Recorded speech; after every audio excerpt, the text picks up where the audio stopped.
Welcome to the Lumenverse. Before we begin, are you listening to this while it's raining, or is it sunny where you are? Let me know in the comments. If you enjoy our stories, please remember to like and subscribe. Now, let's begin. We begin with a simple yet unsettling scene. Mara walked down an empty hallway, her footsteps silent on the threadbare carpet. Each step creaked faintly under her weight, the sound muffled by the worn material. Eventually, she came to a single door, standing slightly ajar. From beyond the door, a faint sound reached her ears, a soft, steady breathing, and yet no one was there. The creaking was louder this time, echoing through the stairwell. "Is someone there?" she called, her voice echoing off the hard surfaces. When no response came, she sighed and continued down the stairs.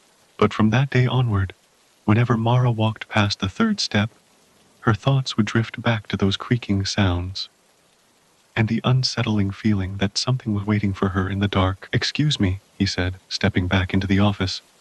"I think there's been a mix-up." The woman looked up from her crossword puzzle, an eyebrow slightly raised.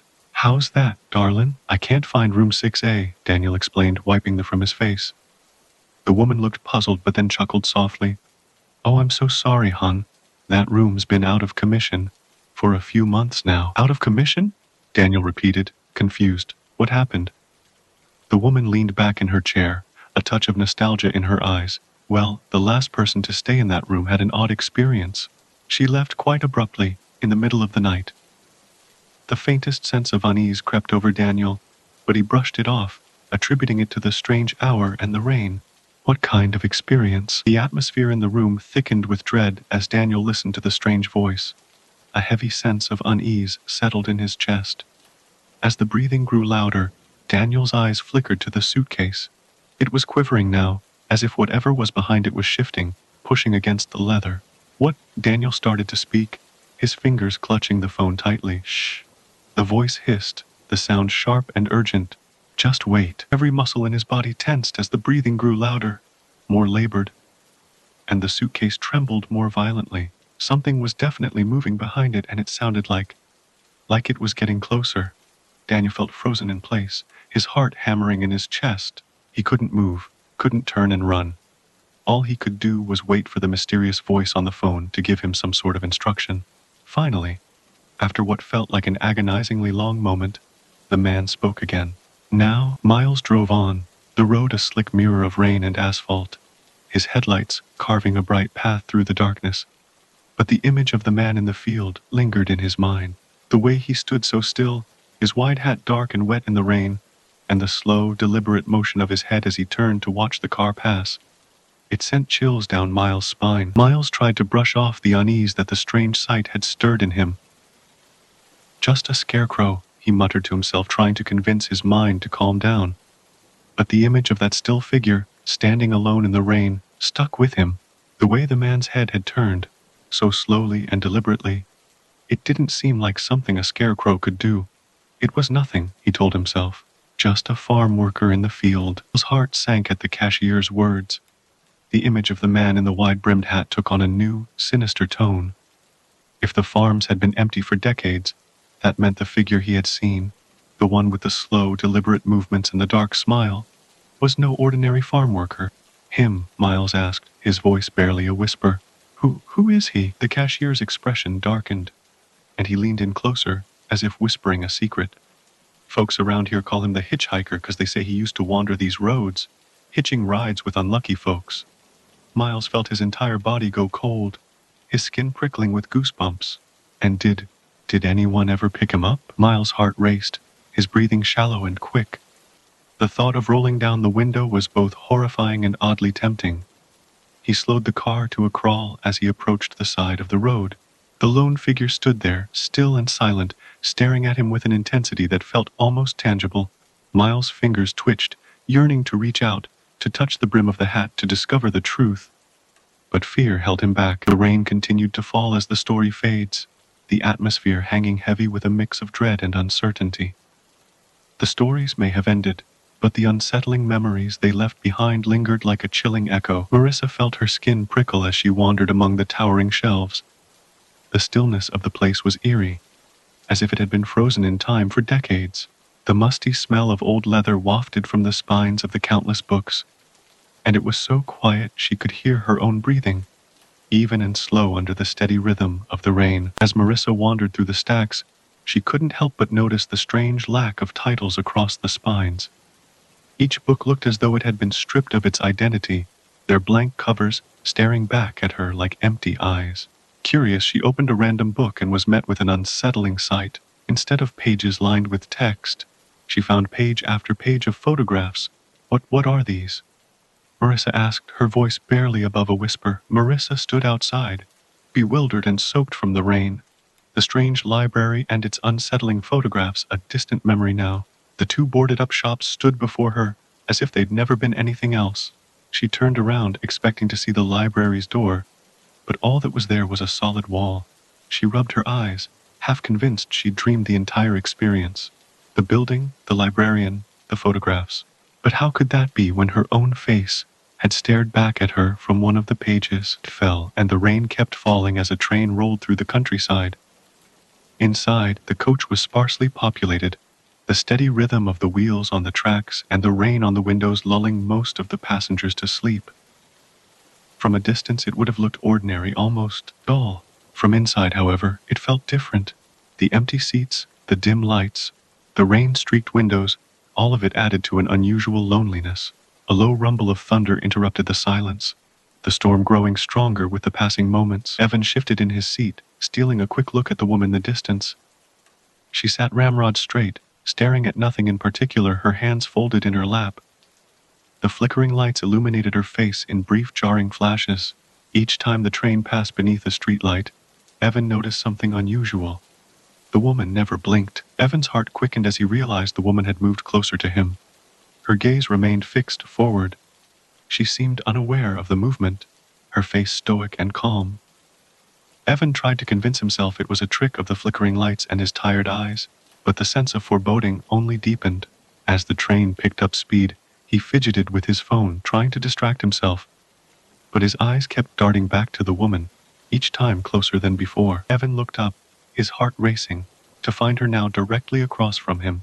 Close enough to touch, her face was a deathly pale color, and her lips moved as if she were muttering to an invisible companion. Her gaze remained fixed on the window behind him, the rain lashing the glass. He fidgeted in his seat, sweat beading on his forehead. The train's steady rhythm seemed to taunt him now, each clack of the wheels a countdown to some unseen end. Evan froze, a chill running down his spine. He managed to croak out. The mind was racing, the moving seats, those black eyes. Could it all be just a nightmare? The conductor shook his head solemnly. Years ago, an accident in that carriage. They sealed it up, but sometimes, some folks still see things. Shadows, whispers. The wind howled around the small farmhouse, the moon hidden behind thick clouds, casting eerie shadows along the dirt path. An old wooden sign creaked on its hinges, the name Gale family painted on it.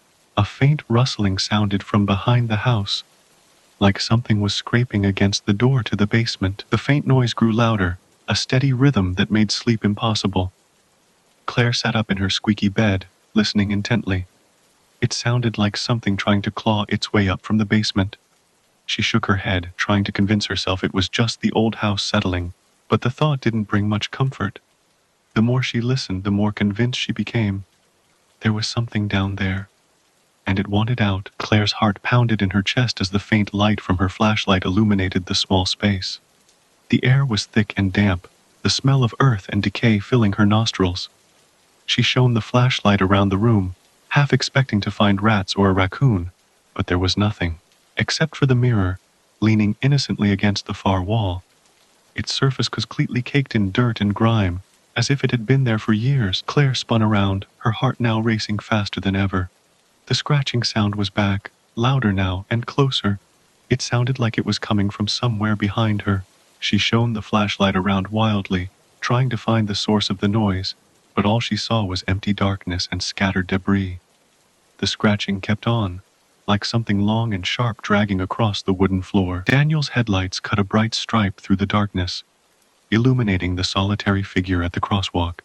The man didn't move, seemingly unbothered by the rain pelting against him. Daniel slowed to a stop, watching the man as he stood there, head bent, face hidden beneath the brim of that wide-brimmed hat. It was almost eerie, The way he just stood there, waiting to cross the deserted street in the pouring rain. Daniel's heart pounded as he slammed the car into park, the rain drumming against the roof with a relentless rhythm. He couldn't shake the image of the faceless man, the unsettling emptiness beneath that wide-brimmed hat.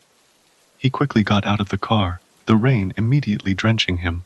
As he approached the front door, the sight of wet footprints leading from the street to his porch sent a shiver down his spine. Each print was distinct and crisp in the dim porch light, as if something had walked directly from the street to his doorstep. Ellie's heart pounded in her chest as she shone her flashlight around the clearing. The trees were dark, the shadows thick. She strained her ears, waiting for any sound to break the heavy silence. Just as she was beginning to think she had imagined it, she heard it again. A faint whisper. Her name. Ellie. Chills ran down her spine. The voice sounded close, but there was no one in sight. Lena paused, her eyes settling on the small shrine. The ancient wooden structure sat in the middle of the path, its red paint faded, paper lanterns swinging wildly in the wind. Despite its rundown appearance, it exuded an aura of ancient magic. She approached slowly, the muddy ground sucking at her boots with each step. The rain continued to fall, its rhythmic pattering the only sound apart from the howling of the wind. Lena felt an inexplicable pull towards the shrine, almost as if it were calling her closer. The voice grew more insistent, a low murmur, beckoning her deeper into the woods. Ellie's heart hammered in her chest. She knew she should go back, barricade herself inside the tent. This was wrong, all wrong. But the compulsion to follow that voice, to find its source, was impossible to ignore. She took a step forward, her flashlight beam dancing across the trees. "Hello," she called out involuntarily. Lena's heart pounded as she stared at the bundle of charms, each one bearing her own name written in her own handwriting. Her mind whirled with confusion and unease. She had never been to this place before. How could the statue's position have changed? And how could there be charms with her name on them? She picked up one of the charms, unfurling it slowly. The rain continued to beat against the roof, echoing eerily in the silence. The statue's featureless face seemed to watch her every move. Its head tilted slightly forward, as if in anticipation. The train rattled through the night, the rhythmic clacking of the tracks lulling passengers into a restless sleep. In carriage C, a young man sat near the window, his eyes fixed on the passing landscape. The moon shone through the clouds, casting a pale light on the empty fields and desolate towns. He reached for his ticket, checking the destination. Nowhere. He let out a weary sigh and leaned back in his seat, knowing he wouldn't find sleep. There was something about this journey that kept him awake. Josh paused mid-step, the soft rustling of the curtain catching his attention. The house was silent, the only sound the distant hum of traffic. He had followed the rule meticulously, locking all the doors and windows as instructed, yet here was the curtain moving, as if someone or something were on the other side. He inched closer, his heart pounding in his chest. The fabric was moving more now, fluttering like a trapped bird trying to escape. Alex made his way down the aisle, feeling uneasy as he looked around at his fellow passengers. They all sat still, staring straight ahead, not a single one of them moving or looking in his direction. He finally found a seat near the back, as far as possible from the other passengers. He tried to convince himself this was normal, just a late-night crowd too tired to engage. But the silence was unnerving. Not a single cough, not a yawn. It was as if the train was filled with statues. Alex's heart skipped a beat as the man's words registered. He stared at the old man for a moment, his mind racing. What was going on? The man turned back around, resuming his blank stare. The images through the windows continued, the landscapes blending into each other in a dizzying array. Alex reached out and touched the glass, half expecting to pass right through. It felt solid, real. He looked up and down the aisle. There was nowhere to go. The train was still silent. Sarah booked a weekend getaway to escape the stress of life, finding herself in a small hotel known for its haunted tales. As she entered her room on the 4th floor, she took in the quaint furnishings, but her attention was caught by an antique full-length mirror in the corner of the room. Intrigued, she stepped closer, studying her reflection. A strange sense of unease settled over her. The longer she looked, the more there seemed to be something off. Josh's curiosity was now tinged with unease. The curtain's movement was more pronounced now, as if something was trying to force its way through. He reached out, his fingers grazing the fabric. It was cold and damp, as if the outside air were seeping into the house. With a trembling hand, he slowly opened the curtain. Daniel froze, watching his reflection do the opposite of his movements. He slowly lifted his hand, his stomach twisting. His reflection mimicked his movement but a half step behind. He took a step closer, his heart hammering in his chest. The reflection followed, a smile tugging at the corners of its mouth. Daniel swallowed hard, his eyes locked on the mirror. He opened his mouth to speak, to see what would happen. The creature pressed against the window, its gray skin almost translucent in the dim light. Its eyes were dark, pools of liquid shadow, and its smile seemed unnaturally wide, stretching across its face in an unsettling grin. Josh's heart hammered in his chest, the blood roaring in his ears. He felt frozen in place, unable to look away from the monstrous visage pressed up against the window. The tapping continued, a soft, rhythmic sound like fingers drumming against the glass. Daniel tossed and turned in bed, his mind racing. The reflection he had seen, the warning it gave. It had to be his imagination, a trick of the light, or his own tired brain. He tried to sleep, but the image of that grinning reflection kept flashing through his mind. The room felt colder now, the shadows cast by the furniture shifting in strange ways. He looked at the clock a.m. He had been lying there for over an hour, wide awake. It was a warm summer night, and the woods were alive with sound. Crickets, frogs, the rustling of leaves.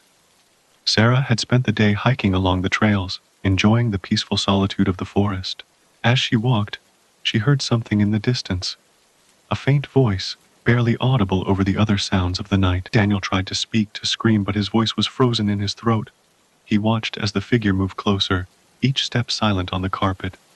The thing that looked like him, but wasn't, leaned over the bed, grinning. Its eyes, too wide, fixed on him, waiting. Daniel tried to look away, to move, to do anything, but he was paralyzed with fear. Mara's heart thumped against her chest. She pressed her ear harder against the wall, straining to make out the whispers. It sounded like her name, a soft, sibilant sound that seemed to come from within the very walls themselves. She tried to convince herself it was just the wind. But the hair on the back of her neck stood on end. Mara tore at the wallpaper, the old paper crumbling in her hands. She expected to find rodents, perhaps an old message left behind by a previous resident. Instead, she found a small opening hidden behind the wallpaper. The whispers grew louder, coming from within the walls. They called to her, beckoning her closer. She hesitated, her mind telling her to turn away, run for the door. But the need to know, to understand, was stronger. The old fishing boat creaked and groaned as it rolled with the waves. The sea was rough tonight, the sky filled with thundering clouds. The crew bustled about, securing the rigging and battening down the hatches. Among them was a young fisherman named Jack. He stood at the stern, scanning the churning water. Something caught his eye, a dim light flickering below the surface, just far enough to be indistinguishable. It was moving beneath the surface, keeping pace with the ship. Elena squinted, straining to see what was causing the light, but the water was murky, and the night was too dark. She was about to give up when the light suddenly shifted, moving up and then down again. It was as if something, or someone, beneath the surface was watching her, tracking her movements. Elena's heart raced as she watched the light bob up and down beneath the surface. It was following the ship, matching their speed as they cut through the dark waves. She shouted to the captain, pointing at the strange specter beneath the water. He scoffed, telling her it was just a trick of the light, a reflection of the stars. But Elena couldn't shake the feeling that there was something down there, something alive and watching. The lantern drowners followed the ship for the next few nights, their haunting lights bobbing just beneath the waves, silently watching the crew. The sailors whispered to each other in hushed tones, telling stories of ships that had been lost to the sea, crewmen swallowed by the churning waves and never seen again. But those that saw the lights would see the faces within. In the quiet suburb of Oak Hollow, the houses seemed almost too perfect. Manicured lawns, white picket fences, the ideal place to raise a family. But no place is immune to horror. The man behind him quickened his pace as well. Liam glanced back, heart racing, expecting to find his paranoid imagination playing tricks on him. But no, the man was still there, following him at an unnervingly close distance. The man was gone. Liam spun around in the empty street, his heart pounding in his chest. The sidewalk, the street, the nearby houses, they were all empty. The man had vanished. He tried to rationalize it, telling himself the man had simply turned another corner, or slipped into the shadows. But the sense of unease persisted, a growing certainty that something was not right in Oak Hollow. The attic was dark and dusty, filled with forgotten things. A few cobwebs hung from the exposed ceiling beams, and a small window at the far end let in a thin bar of sunlight. In the center of the room sat an old trunk, its worn leather straps barely holding the lid shut. This was a place where memories went to die. Or so it seemed until the sound of scraping wood filled the air. Sarah grew up spending her summers at her grandfather's old house, a cozy cabin at the edge of the woods. It was a place filled with warm memories, long days spent exploring the woods, and even longer nights sitting around the fireplace, listening to her grandpa tell ghost stories by the light of the crackling fire. Intrigued, Daniel asked the old innkeeper out room 17. The man's eyes darkened, a shadow of fear passing over his face. There ain't no room 17, son, and if you know what's good for ya, you won't go snooping around that door. Daniel's stomach churned as he took in the innkeeper's words. The thought of a restless spirit roaming the hall sent chills down his spine. He glanced down the dimly lit hallway, the corners cloaked in shadow, each one hiding untold secrets. Despite his growing unease, curiosity tugged at him.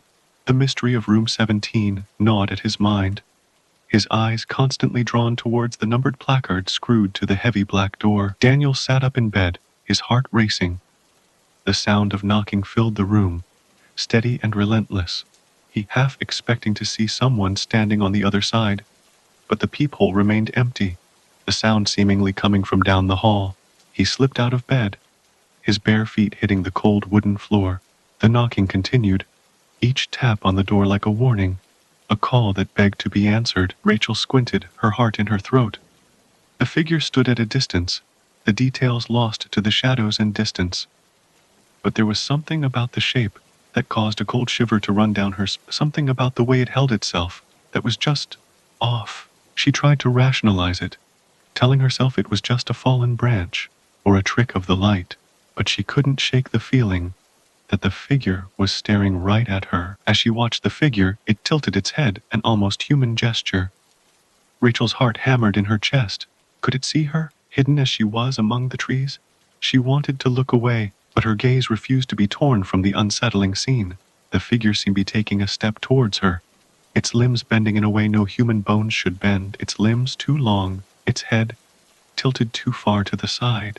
It took another step, the distance between them shrinking slowly. Rachel's heart raced as she stood outside her car, her eyes fixed on the back seat.